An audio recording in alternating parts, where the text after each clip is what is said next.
and you didn't understand like that certain things weren't diseases. Because I remember like I went into an old folks home with my mom. I'm like a young kid, and it was to see my great grandfather at the time. It was many, many years ago. And when I walked in, I was just like, oh, and I just walked around like this with my shirt over my face. Like it was such, and I was like a 4-year-old kid, and my mom had to tell me repeatedly, like, stop doing that. Like you're walking around like saucer-eyed, like smelling death for the first time in your life, and you want to pull it up over your nose. And I remember thinking in my head, I didn't think like these old people are dying.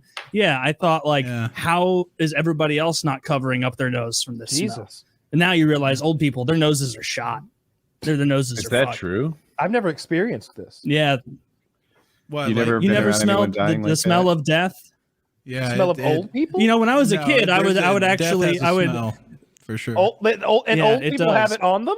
Yeah, like if you walk into, you know what, like the ICU smells different than another fucking wing of the hospital, dude. You walk in those rooms and they forgive me. I'm a little confused about what we're saying here. Are you suggesting that people of a certain age begin to smell like death?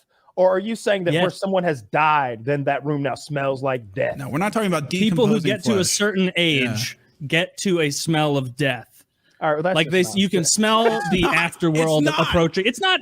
You know what? You know what? I can prove it. You know, at that same. Here's what you're doing. You're equating your death smell is the smell of like a hospital where people dies. I bet it's the smell of like bleach and fucking maybe a little bit of like urine or something, and like it's the hospital smell. But there's if you take that old smell like that, man. All right, you take a 103-year-old dying person out of that ICU, you drag them out on the beach somewhere in Florida, throw a little sand on them, smell them now.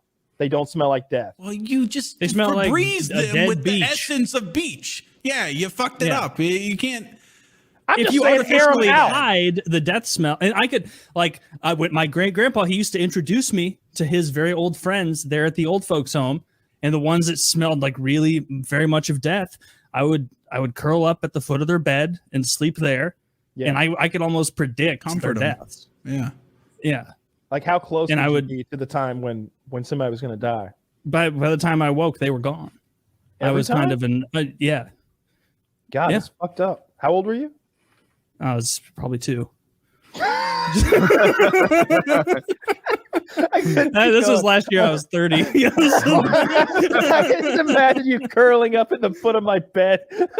You're like a big dude. I just imagine the bed's like compressed, like people. You're laying on their legs. I'm totally on top of their little legs. Clots. It's like this fucking 250-pound guy laid over my legs and crushed them, and then he got up, and I got blood clots into my heart. Have you seen those stories of cats that can predict when people will die? Now you can say that's obviously made up. No. Explain how all of these anecdotes from the same narrative-driven old women who are bored line up the same. I dare you. I got nothing. You're saying that all these people are just looking for attention, and it happens to be that a cat can walk into any room and predict death pretty reliably? It's in like nursing homes, right? Yeah. Someone should tell like whoever comes up with that shit that like nobody cared when you were going to die anyway. Like the idea that you have the date nailed down is not a big deal to us. Yeah. Dude, that's got to be the most depressing thing in the world. You were supposed to laugh. That was an awful thing I said. No, that made it made me feel sad, and now it made me think about how horrible of a death that would be. Alone in a nursing home, the nurses are tired of your shit. They're like rude to you. Sometimes they smack you or something. Yeah, like just knowing you're gonna die. The most depressing thing. Do you guys know what a death doula is? Uh-uh. Okay, so what a doula is